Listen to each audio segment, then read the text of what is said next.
Thank you very much. Well, thank you all for coming here. Thanks for inviting me, Professor Yu. I know there's food at other events, so if you're here, then either you've already eaten or you've made a big sacrifice, so I hope I can make it worth your while. I am going to talk a little bit about China today, and I think that what I'd like to do is suggest that almost everything that the mainstream opinion thinks about China has been demonstrated to be incorrect. And I think one tiny little evidence of the incorrectness of this is this incident involving the impeccable over the last couple of days. People might wonder what it is that the Chinese think they're up to in declaring that they have a special economic zone in international waters that requires permission before one enters it. And one may well ask what we propose to do about that assertion. There's probably lots of things that I could take on about China, but I'll take on the following ideas. One, that which is very common in the sinologist community, that China either is or is fast becoming a status quo power in the world. The other is the famous phrase which one often hears from the Commander-in-Chief of American Pacific Forces, which is if we don't treat China as an enemy, it won't treat us as an enemy, it won't become an enemy. The other is that China is becoming a commercial, because China is a commercial power, the more it is engaged in international commerce, the more peaceful will be its foreign policy, and the easier it'll be to deal with China as a rising great power. I don't know what number I'm on, fourth, I guess, that China's rise is something that we can manage if we are intelligent and learn from historical errors. Another is that either that China, because of its commercial growth and modernization, is becoming gradually a democracy, or that it doesn't matter whether China is a democracy or not, or that it's actually better if it's not a democracy from our point of view.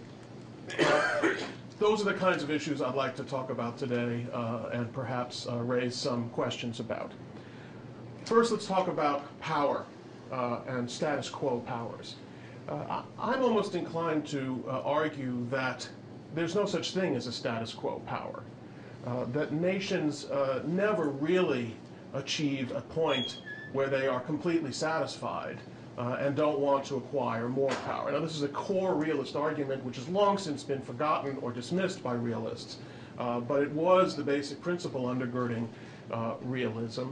And I think that we can see it even in the behavior of the United States over the past couple of centuries, and we can certainly see it in the case of China. The dynamic, as I see it, really is that the more power a nation acquires, the more it feels it needs more power. There's a psychological phenomenon, if nothing else, that as one acquires more power, one's sense of one's interests expands. Palmerston famously said there's no such thing as permanent friends, only permanent interests. I don't know about whether that's true in some abstract sense, but in a sense of how nations feel about their interests, nations with growing power perceive that their interests are expanding, and therefore that the threat to their interests are growing greater. It's a kind of paradox. It's easily illustrated by looking at the United States at the end of the 19th century, when the United States had undergone a huge economic takeoff after the Civil War, quickly translated that economic power into a growing military power, a naval buildup that began in the 1880s. American power expanded, American influence, especially in the Western Hemisphere, expanded enormously during this period. And if you go back and read the statements of people like Henry Cabot Lodge or Theodore Roosevelt or Olney or any number of other policymakers and politicians at the time, they had a very strong sense that they were being hemmed in, that they were surrounded. Particularly for a long time, the view was that Britain had set up bases and means of constraining the United States all around its periphery. Now, in fact, most of those bases had been established 200 years earlier and Britain was in the process of withdrawing from them. But the American perception was that it was being hemmed in.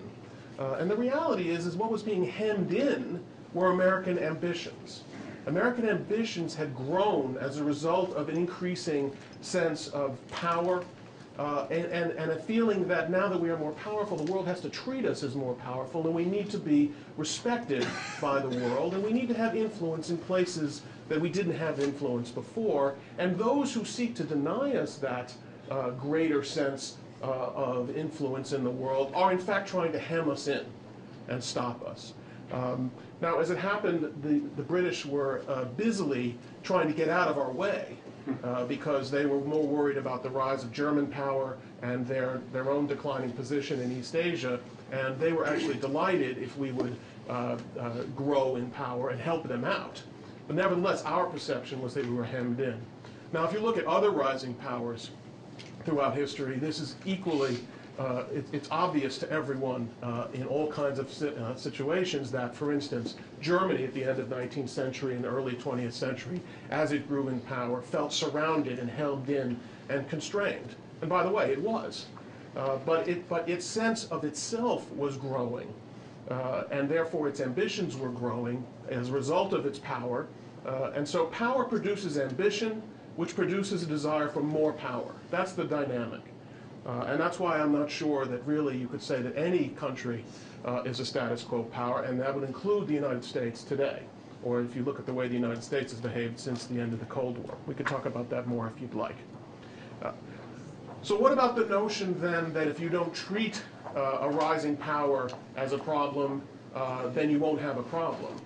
Well, I think it seems to me that if the first point is true, then the second point is not true.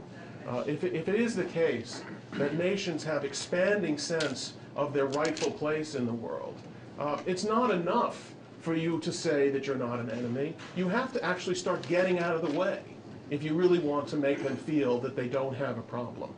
And I think that if, again, the United States did have the #1 power in the world get out of the way and accord the United States the position that it thought was appropriate to its stance. The problem we have in dealing with China is it's difficult for us to get out of the way, at least as much as the Chinese would like us to. And now thinking specifically about China, Chinese, as I'm sure you all know, have an ancient sense that they should be the predominant power, at least in Asia, and certainly in East Asia.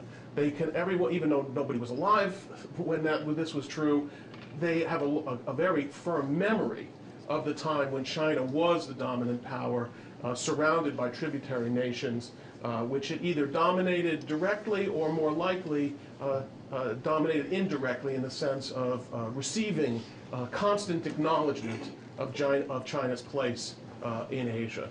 I think that the Chinese people today, and not just the leadership, but the people more broadly, believe that China should return to this traditional place after having been held under the thumb of Western imperialist powers for the period of what they call the century of humiliation. That part of what even Mao was up to was restoring China to its rightful place in the international arena. That rightful place is not one of being an equal with Japan, for instance, but being the dominant power in the Sino-Japanese relationship, not to mention dominant in terms of its relations with Southeast Asian powers. And so the United States, by its very existence as right now the dominant East Asian power, is in the way. It is because of the United States that Japan can defy this sense of Chinese regional superiority. It is because of the United States that China finds itself in a greater competition with India than it probably thinks is appropriate for dominance in the region. It is because of the United States that Southeast Asian nations can hedge their bets a little bit and not fall totally under the influence of the Chinese. And so the United States, even if we say, don't worry, you're not a problem for us, we don't think of you as a problem for us, the Chinese think of us as a problem for them. Because in terms of their ambitions, in terms of what they think of as their rightful place in the international system, we are an obstacle. And so I'm not sure that just reassuring them really changes their fundamental calculation about themselves and their place and our problem, the problem that we pose for them. Now, what about China as a commercial power? I must say, I've always found it sort of odd that people argue that as nations grow more commercial, as they become more and more involved in the international economy, they become more and more peaceful and pacific, less inclined to look to military power, less insistent on geopolitical strength. I can't think of a country that that applies to. And again, just go back and think about the United States. What is the record of the United States as it became a great global commercial power? Did it say we don't need a military anymore? We don't need a navy anymore? On the contrary, as American commercial interests expanded around the world, the United States built itself a bigger and bigger navy in order to defend those increasingly far-flung commercial interests. As a matter of fact, and just think about the British Empire, very much a commercially based empire, which felt that it needed more and more and more control over an ever wider portion of the globe in order to guarantee its commercial interests. China has been behaving in this sense in a totally traditional fashion, and commercial development in China and deeper involvement in the global economy of China have not led it to give up military tools, but to expand its military capabilities, and for perfectly understandable reasons. If China needs access to oil, it wants to be able to defend its ability to get to that oil and not have it denied it. If it needs access to markets, if it needs access to other raw materials, it wants, as best as it possibly can, to be independently capable of defending those assets and those regions where it has these expanding interests. Now again, go back to the point about how power changes psychologically a nation's view of itself. For many years, China, like many other countries around the world, allowed the United States to provide this protection. The United States provided open sea lines of communication. The United States Navy kept the oil flowing if anyone was going to try to block it. And most nations of the world are not only content to do that, they're delighted to let the United States do that. Europe has no interest, as far as I can tell, in helping even the United States protect the open seas for commerce and access to raw materials. But China's sense of itself, as it has grown in the world, as it has grown in power, and it has grown in ambition, is that it is increasingly intolerable to be counting on the United States to provide these security, what we like in the United States to call international public goods. For the Chinese, it's not good. For the Chinese, they would like to be able to protect their own sea lines of communication. And again, it's totally understandable. Recently, Chinese leaders have been talking about their Malacca problem. They didn't have a Malacca problem 20 years ago. Their Malacca problem now is because they themselves want to be able to solve this problem and move in the direction of solving it. So, quite the contrary. Increasingly rich and globally involved economically, nations that are increasingly rich and increasingly involved in the global economy use the riches to build up the forces that allow them to protect as much as they can these increasingly far-flung interests. It's not an inverse relationship, it's complementary. Now, what about managing China's rise? Well, if you look at the historical examples of rising power, the record is not one to give you any solace about the prospects that we can manage China's rise in an entirely peaceful an entirely peaceful way. The one good example I can think of where this happened successfully was the rise of the United States, when the British did, in fact, accede to American ambitions and essentially withdraw from what had been a fairly dominant position in the Western Hemisphere and ceded the Western Hemisphere to the United States, which, for a variety of reasons, led to a peaceful resolution, if you will, of America's rise. Britain was the dominant power. If it was willing to let the United States rise, then it was going to be peaceful, unless you come from Spain, in which case the rise of the United States was not peaceful, but produced the Spanish-American War of 1898. The other examples are not encouraging. The world, the international system, did not successfully manage the rise of Germany, beginning with the unification of Germany because of the policies of Bismarck for a decade and a half or so. It wasn't an immediate threat, although again, as long as you pay no attention to the wars that were launched against France during that period. But by the turn of the century, the British tried all kinds of different options, by the way. They tried to have an alliance with the Germans. They tried a degree of appeasement with the Germans. Ultimately, they settled on a policy of containment of the Germans, but it was ineffective containment for a variety of reasons. And we know the end result of that. The other rising power of recent period was Japan. We know the end result of that as well. So 2 out of the most recent 3 have ended in catastrophic world wars.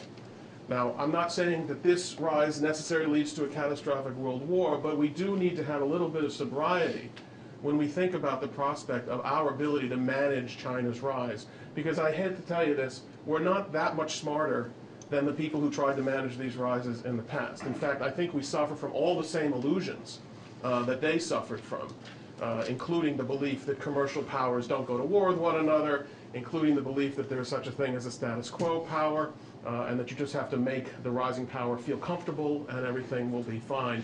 I'm not optimistic that we're that much smarter than they are. And the whole idea of managing China's rise has a wonderfully comforting quality to it. For one thing, it gives us the impression that we are in control of this situation. We can blow it, but if we're smart, we can get it right. And it's really just about us. If we're smart, we can manage this rise, bring this ship in, you know, in a nice, safe way without too many waves, without crashing into anything. It even has, I think, an element of paternalism to it. These Chinese, they're just like this kind of unguided missile, but if we can just get the coordinates right, we can land it safely without blowing anything up. The problem is, as I think, as my brother would say, they get a vote too, as to how this is all going to be managed. And our ability to manage China is going to be very much affected by their willingness to be managed in a way that we think we want them to be managed. And I think that raises an interesting question as to whether that's really what they want. Our idea of China's peaceful rise is that they integrate themselves into our world order. Our economic order, our political order, our international structures, an order which, by the way, they had no part in making. I mean, they were basically on the margins of the international system for all the decades in which what we like to refer to as the post-World War II order was established, and even on the margins to some extent of the post-Cold War order. So they're now going to just accept the way everything is and just sort of ease themselves into this system that we've created. I think it's highly unlikely that that's going to be such an easy thing to do. Now, what about ideology? If you think about the successful model of managing and accommodating the rise of a power, which was Britain accommodating the rise of the United States, I personally think it was extremely important that the United States and Britain shared not only a common language, and not even most importantly a common language, but a common ideology, a common view of how the world ought to work, a common view, what we now refer to, of liberalism as the proper course. I think it would have been much harder if Britain and the United States had very different regimes to accommodate that, because there is a lack of trust that comes from differing regimes. And when I think about the rise of China in its present autocratic form, and by the way, I do think it's likely to remain autocratic for some time to come, at least in a strategically relevant period. I personally don't think that China is embarking on a rapid movement toward democracy. I think the Communist Party, whether it believes in communism or not, it certainly believes in power and in holding on to power, and has quite an ability to do so, I think, for a long period of time, barring some unforeseen catastrophe. The difficulty in accommodating China's rise when China is an autocracy is a difficulty on our side, at least as much, if not more, than on their side. Because if you think about us receding American power from East Asia, which I think is the prerequisite to accommodating China's rise in a peaceful fashion, how much harder is it for us to do that when China has the kind of regime that it does now.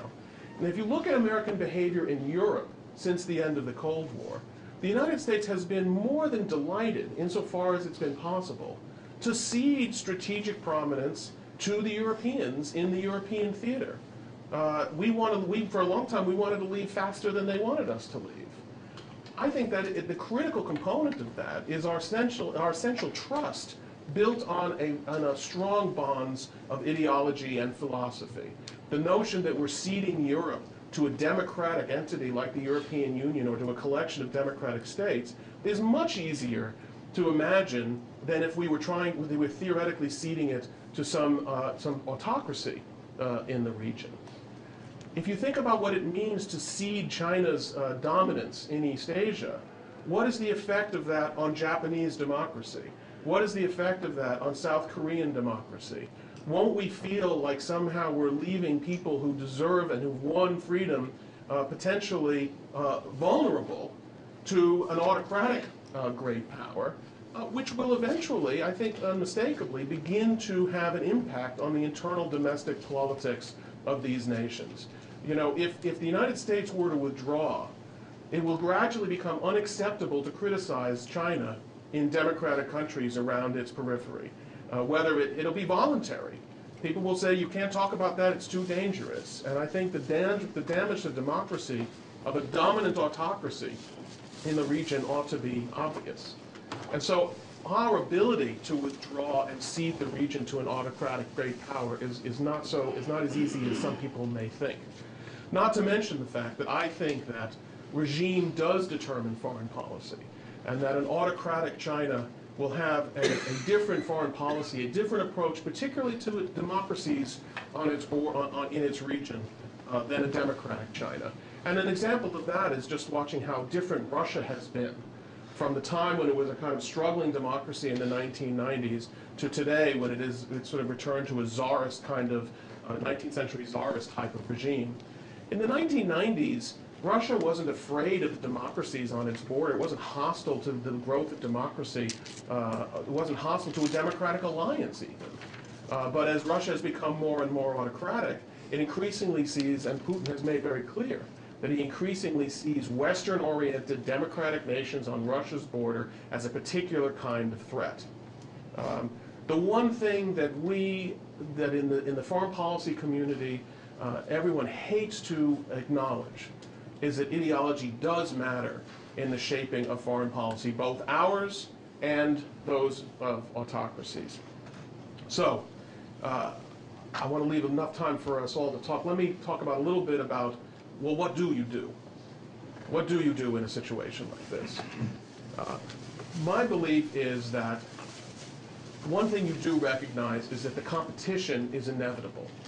There is no way that the United States and China are not going to be engaging in a competition for dominance or at least balance in East Asia for the coming decades. That is unavoidable.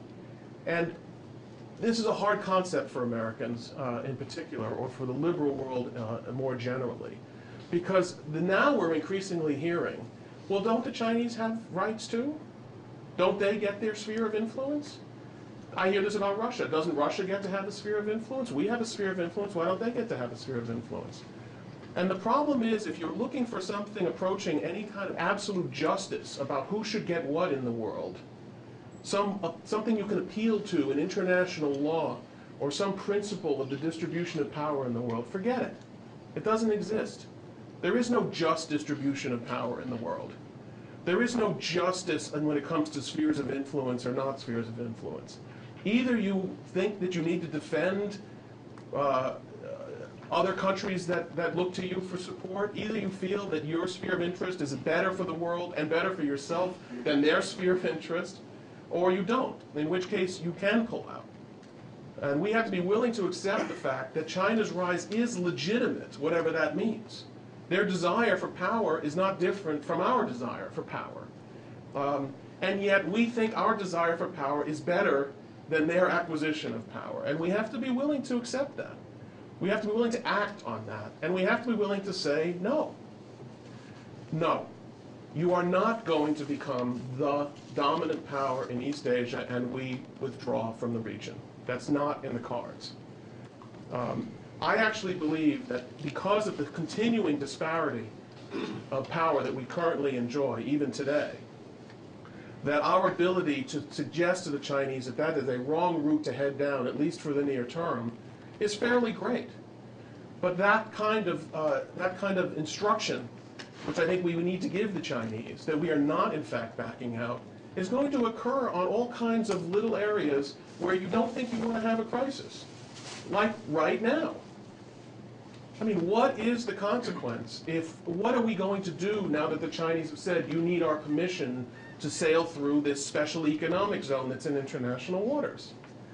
What was our reaction when they bumped our EP3 and caused our airmen to land and held them for 11 days? Did we alter our EP3 flights in that part of the world? I'm not sure what the answer to that is. But if were we to acquiesce to the Chinese demand and started asking for permission now, well, that will send to the Chinese a very clear signal. I can tell you, I've been reading about Palmerston lately. I can tell you what Palmerston would do after this incident with the Impeccable. He would send a large portion of the British fleet right into those waters and reestablish the fact that those are international waters, that we have every right to be in them, and we do not accept this expansion of the Chinese sense of its territory. Well, I'm not sure we're going to do that, and the reason we're not going to do that is all of the things, all of the ideas that I mentioned at the beginning.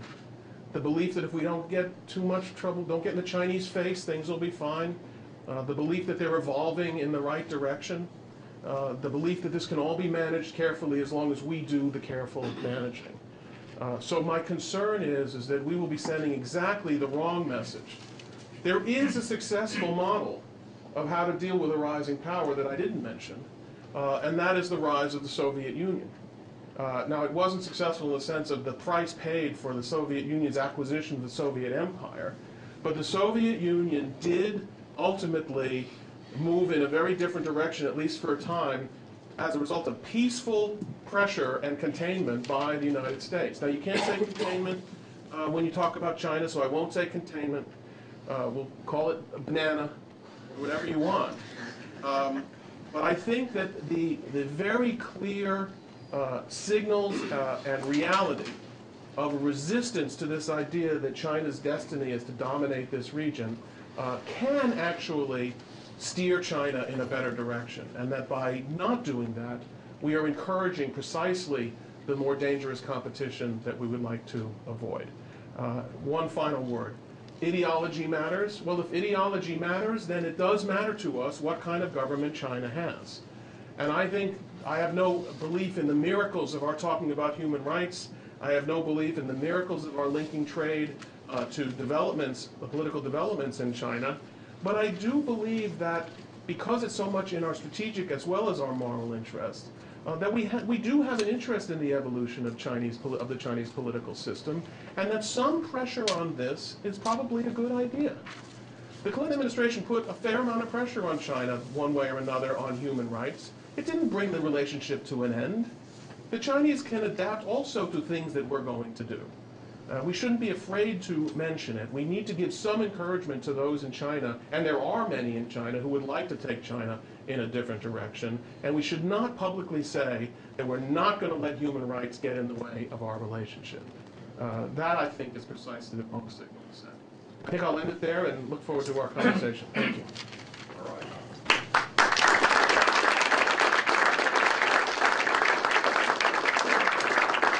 Before there are a lot of questions and comments, please make your question and the comments both brief.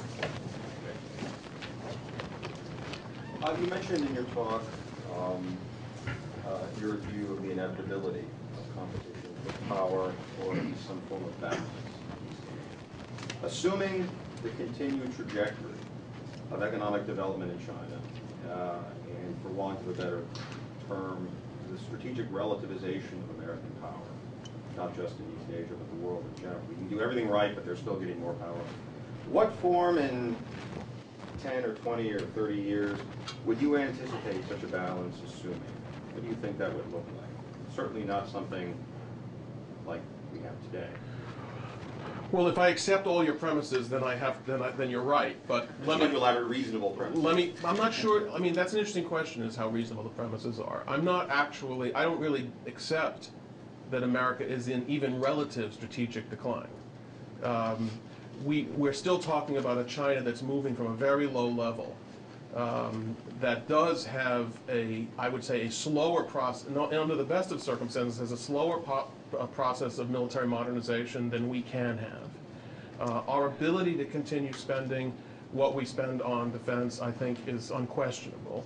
The country's not going bankrupt because we're spending 4% of GDP on defense. Yes, we have global commitments, which raise problems for us, but I don't think that we also have some fairly strong, economically strong alliance partners in Asia who are concerned about China. In a way, they're more concerned about China than the Europeans are about Russia, even though I think the Europeans should be more concerned about Russia. India and China are in competition. Japan and China are in competition. South Korean opinion has moved increasingly against the Chinese. Australia is in a mood with the present government, but at the end of the day, Australia knows which side it needs to be on. So the combination of what I think is still our fairly robust ability to project military power and the regional alliances that we have, I'm not sure that the balance needs to shift. But you do have to be willing to do what's necessary. And I mean, I mentioned the British and the Germans before World War I. The British were willing to do what was necessary on the naval side. They were not willing to do what was necessary on the land side. The notion that they were going to send a large force to Europe to prevent German conquest of the continent was just inconceivable to them. But that was what they had to do. And the tragedy is that they didn't do that. Our mission, I think, is actually easier than that. We don't have to get ready for a land war in China. But I do think we have the capacity to stay sufficiently ahead of them on the naval and air side. Yes, sir. Sir, like recently with the U.S. and the Taiwan relationship, we keep trying to sell them arms. Every time we do, we see like negative actions from China, whether it's canceling U.S. port calls or cutting off red phone ties and everything. What do you feel is the appropriate relation of the U.S. like trying to sell weapons to Taiwan and Japan? Should we do it in the face of China, or should we try to mitigate it in a certain way, or how do you feel that should move forward, sir? The first option. We should do it in the face of China. I mean, let's start from the end point. Were China actually to acquire control of Taiwan, the geostrategic significance of that, not to mention the psychological effect of that on the region, would be enormous. I mean, that really would be seen with some justification as the opening of the door as the United States departs the region. Therefore, I think it's not in our interest, except possibly a reuniting of democratic Taiwan with a democratic China, which I think also is never really going to happen. So the only option is an involuntary joining of Taiwan to China, and it's in our interest to prevent that from happening. The Chinese are the ones who've been engaged in the most massive buildup across the Taiwan Straits with all the short-range missiles that they put there, which now I think number at least 1,000, if not more. What is it? 700. 700. I think they add a lot every year. So what we really should be pressing for is a mutual drawdown of forces. But I don't think this is the right time, and I'm not sure there will be a right time when the United States shouldn't be providing weaponry to Taiwan. Yes, sir. You mentioned India in both your talk and in answer to the question. Can you speak to the dynamics of the relationship between China and India and how that may play into your main thesis? Well, the dynamics of the India-China relationship are not that complicated. It's a straight-out competition for regional dominance. It seems to me that the problem that India and China have, India also has a historic sense of its place in the sphere of things, and the problem is that its sense of its proper place overlaps with China's sense of its proper place. The Indians are incredibly neuralgic about any increase in Chinese naval capability in the Indian Ocean and in that area, to the point where I think when Hu Jintao visited Seychelles, the Indian government launched a formal protest with the Chinese government. And the Indians have a very clear sense of their sphere of influence and don't want to see the Chinese moving into it. And that is going to be an increasing competition in the years to come. That's why, that we are now welcoming Chinese naval forces off the coast of Africa to help in the fight of piracy. I don't understand the strategic thinking behind that. It's got to make the Indians, unless our goal is to make the Indians extremely nervous. Maybe that's our clever, brilliant strategy there. But no, I think that is the only complicated part of dealing with India is our relationship with India. Because India is about the hardest ally to deal with. If we haven't already discovered that, we're going to discover that. Indian sense of their place in the world leads them to believe that the only thing that matters is their most narrowly defined self-interest. It makes it and they have a very old, an understandable anti-colonial attitude, which gets thrust at us as well sometimes, even when we're letting them have nuclear weapons and running interference for them in the international system. So they're going to be a complicated partner, but the only part of the equation that I don't think there's any question about is the inevitable competition between India and China. Yes, sir. So in light of the competition between India and China and our attitude, as far as you argued, is not backing down, can we allow China to continue to attempt to acquire aircraft carriers as part of the naval fleet? Well, I don't know how we're going to prevent them unless you want to launch a preemptive, strike on the facility.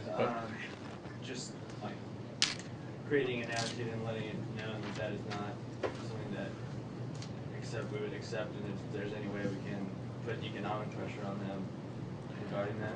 I don't think that, whether or not I thought that was a good idea, that's not in the cards. I think what we can do is, I hesitate to talk about any naval matters in front of this audience, but my understanding of having an aircraft carrier is it comes with a lot of burdens as well as whatever benefits it brings, and the protection of an aircraft carrier, that's one of our problems, is protecting our aircraft carriers.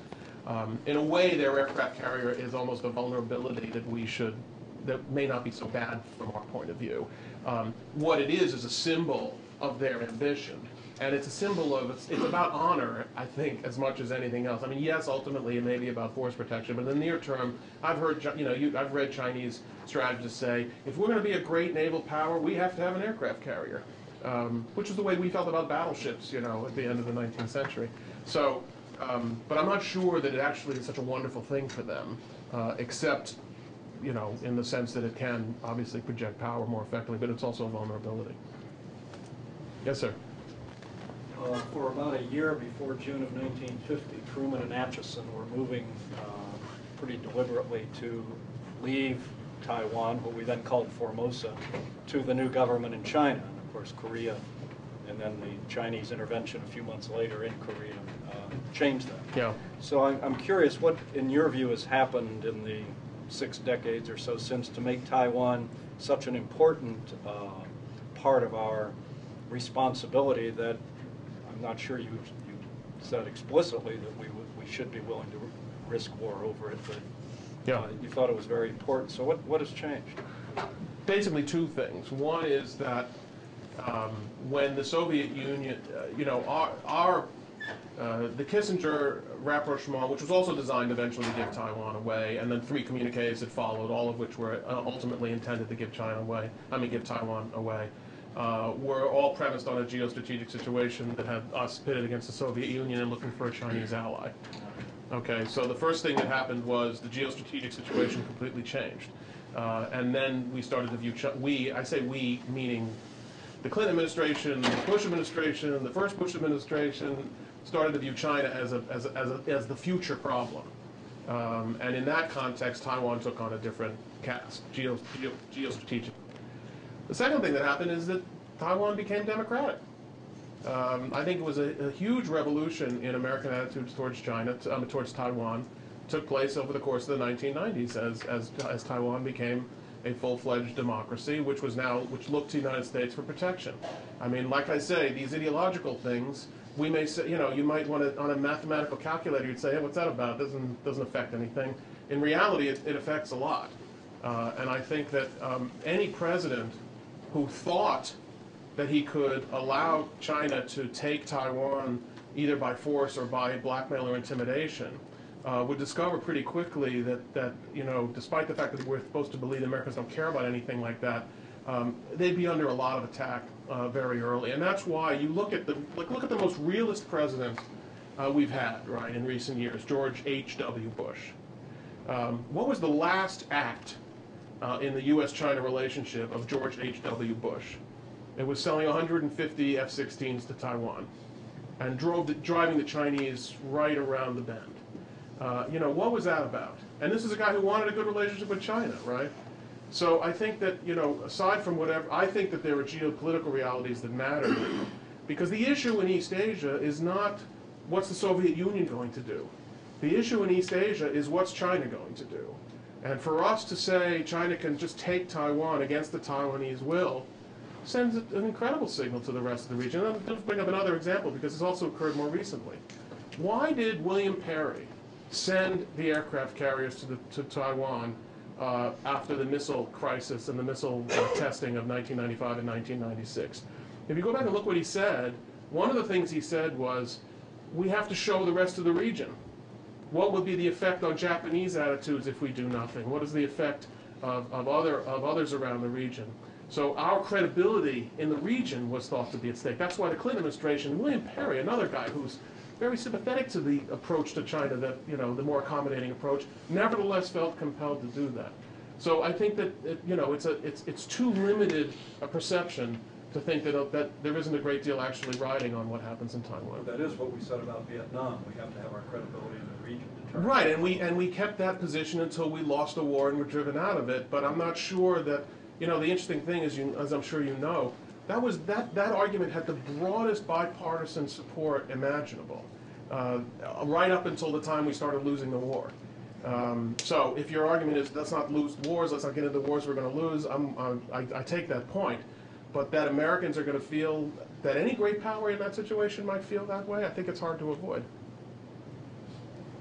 Yes, sir. You spent a lot of time analyzing how the United States views China and its ambitions.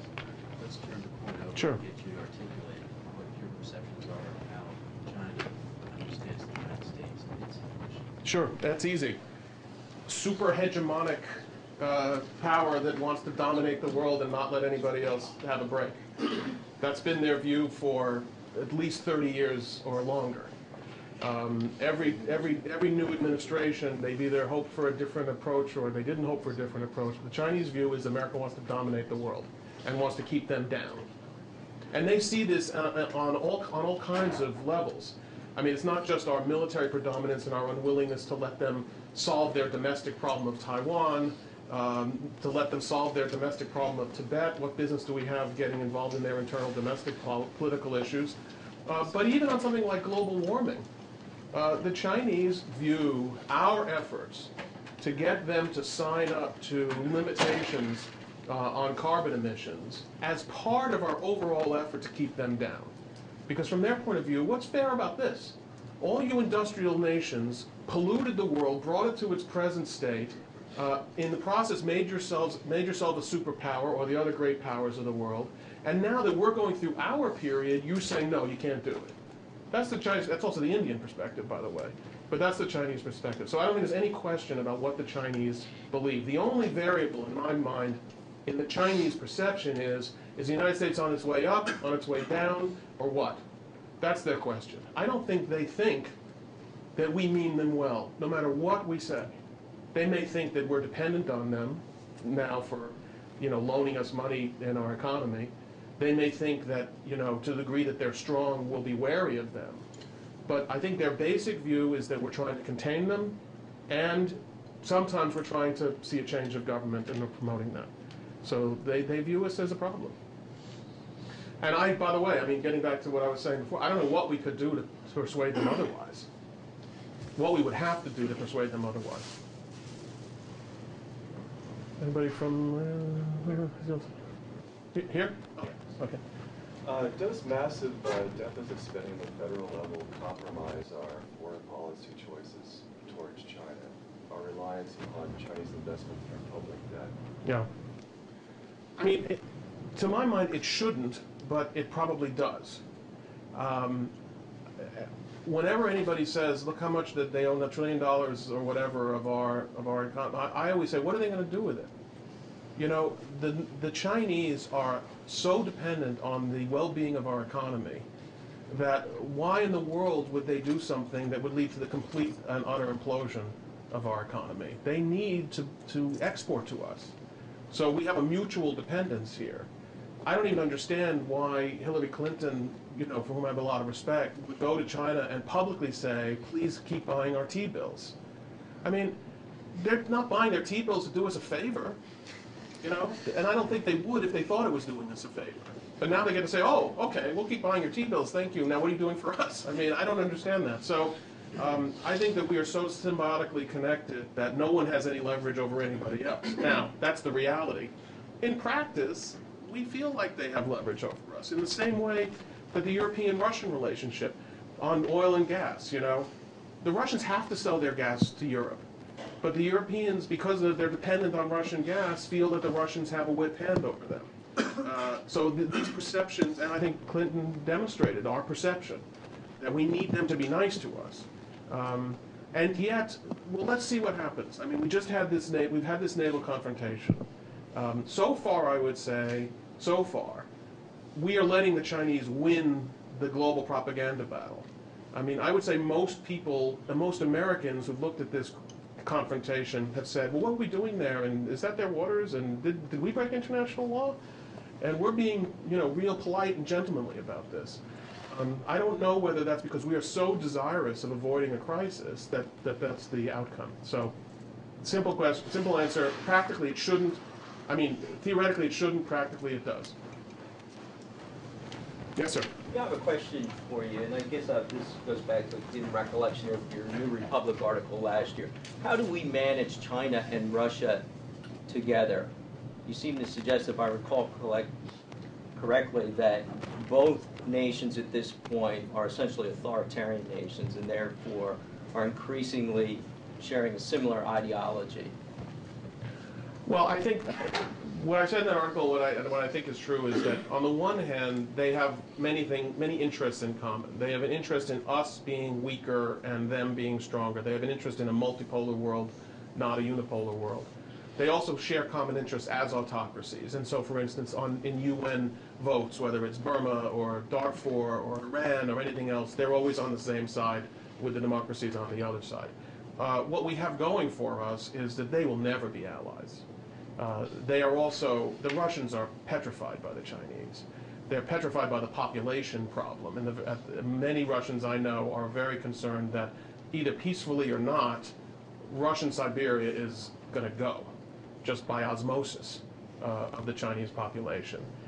They had a very convenient relationship when Russia had a lot of arms, advanced weaponry to sell. The Chinese wanted the weaponry, and that was a situation where, you know, they were cooperating against us, but Russia was in it for the money primarily. That's tapering off now. So that element of the relationship, I think, is less prominent. So, is there anything specific we could do to drive them further apart? No, I don't think we have to do anything. But I also don't worry about driving them together. That's more to the point, because Henry Kissinger's argument is we have to be smarter. We have to be everybody's best. We should position ourselves so that they both like us more than they like each other. I mean, I don't believe in that. I'm not worried about them liking each other, and I don't want us to pay a lot of coin to make them both like us more than they like each other. And what that really is a recipe for accommodating both of them. And I think we should be accommodating neither of them.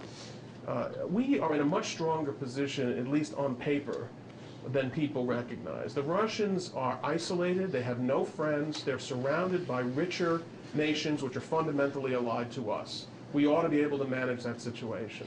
The Chinese are stronger, but they face a similar kind of problem. So I think we ought to be able to manage both. Yes, sir. How do you think China's rise in the Asian and global stage will be affected by its internal social and economic disparities? Yeah.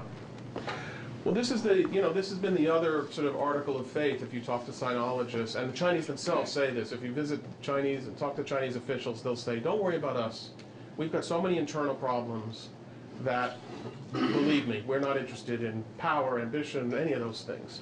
Now, of course, they also, in the midst of this economic crisis that they're in, just voted a 15% increase in their budget, which is the, the 20th consecutive double-digit increase? Paper's 19th, but... Whatever. I mean, while other countries are cutting defense budgets in response to the economic crisis, the Chinese are still increasing double digits. So their priorities are clear. And they're talking about aircraft carriers, and also at a moment when I'm not addressing your question directly, but I will. At a moment when we just said, let's renew mil-mil contacts, Hillary Clinton was just out there. We welcomed their participation in the anti-piracy efforts off the coast of Africa. That's the moment they chose to have this little confrontation with us in their special economic zone. I mean, if they feel like their domestic problems prohibit them from having an ambitious foreign policy, they're not acting like it. And then there's always the question, and it's a wild card because I think it can go either way. What does a nation do when it's having domestic problems? What effect does that have on their foreign policy? Sometimes it means they pull in their horns. Sometimes it means they create more difficulties internationally. I think the Russian response to domestic economic problems is going to be a more aggressive foreign policy because it gives Putin legitimacy at home to have this external enemy which justifies why we can't put up with any dissent. The Chinese could play that game too, and have played that game in the past. If they feel domestic unrest, they may need to hype up a little bit more, whether it's the Japanese enemy or the Dalai Lama or the United States. So it's unpredictable. Yes, sir. You presented, it seems to me, a rosier perspective on America's strategic capabilities than most people are advocating, and also, frankly, a more confrontational argument towards China. What can I ask would be the break in this situation? If every time they mess with the impeccable, we have to answer by sending a large number of ships, what if they're thinking exactly the same way? Where do we get, since obviously each of these actions carry with them real funds and expenditures for programming. 4% is a nice figure for the total GDP, but the percentage of the defense budget aimed at preventing a rising peer competitor, namely China, is a scarier figure by my life. What stops us from taking each symbolic gesture as a statement on credibility and elevating the conflict? Well, serious, big conflict, not small conflict. Well, you can get to that bad point the other way too. I mean, the traditional way of getting to conflict is that actually you ignore each little thing until all of a sudden you can't take it anymore, and then you lash out. Also, you've misled your potential opponent into thinking that they can push and push and push and push. If you believe that the competition is inescapable, then it seems to me, obviously, some incidents can be dealt with more diplomatically than others, and there are going to be incidents in the gray area. But when the Chinese assert a special, zone of the ocean that they're just saying is theirs, and this is where you actually have international law as it currently exists on our side. I think this is not the place to say, well, okay, fine, we'll back off and let you guys have that zone. Next time we'll ask permission. Now, you could go that way, and I'm not saying it's the end of the world if you do go that way, but the general trend of imagining that you will be able to avoid the confrontation indefinitely, I think is probably wrong. I won't be able to prove it until something happens, right? Yes, sir. What does the traditional Atlantic alliance have to do with all of this? Does Europe have a role? Does NATO have a role? None at all. I've been in more transatlantic conferences discussing China and Asia than I care to remember, and the bottom line is the Europeans have no role whatsoever. They don't want a role.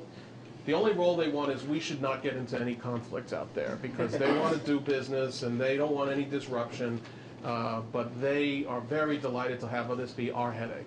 Now, where it comes into play is like on, lifting the arms embargo on China, and there the Europeans have been pretty good so far.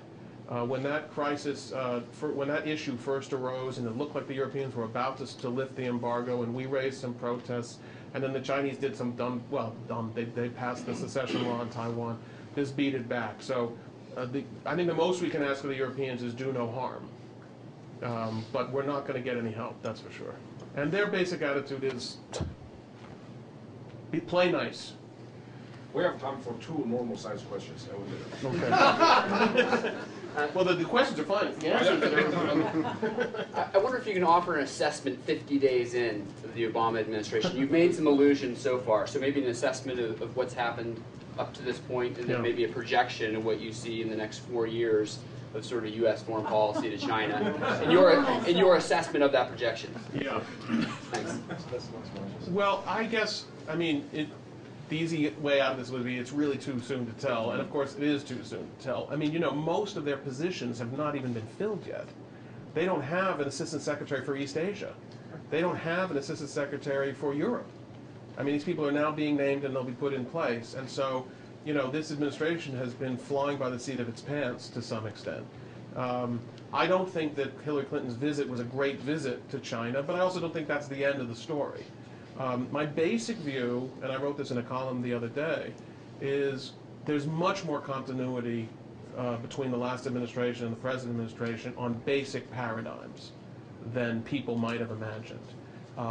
There's certainly going to be more diplomacy, more unclenched fists in all directions. But I think that the current administration is still living under an illusion that the problems we have with Russia or the problems we have with Iran were based on lack of diplomacy by the Bush administration. Now, there certainly was, not in the case of Russia, but maybe there was lack of diplomacy. And that they don't have to change the underlying paradigm. They can get a different answer with the same paradigm as long as they have the unclenched fist. And I think that's just a mistake. The Russians don't have a problem with whether we're talking, not talking, smiling, not smiling, reset buttons or overlay buttons or whatever it is. Their problem is they don't like our policies on a variety of issues. Georgia, Ukraine, Eastern Europe, missile defense, et cetera, et cetera. As far as I can tell, this administration has not changed those policies. Even where you might have expected to, they've not changed their missile defense policy. And toward China, you know, my favorite headline was in the New York Times a couple of weeks ago. It said, you know, in dramatic shift from Bush administration, Clinton signals engagement with China. Well, you know, we've had engagement. That was the Bush administration's policy. So, I mean, and I think that the American policy, in its own muddled way, has been totally consistent toward China. On the one hand, we have been engaged in containment. The Clinton administration undertook some of the most important elements of containment with the U.S.-Japan Defense Treaty, and then the Bush administration reached out to India. These are all elements of containment and are viewed as such by the Chinese. And engagement, and commercial engagement. So we're going to have the same kind of, you know, blend of policies. No one is willing, no one is saying, what would change the paradigm? We're leaving. That's a new paradigm. You Japanese are going to have to learn how to adjust. What did Hillary Clinton do on this last trip? She made a point of going to Japan first because she didn't want the Bill Clinton flyover disaster, right?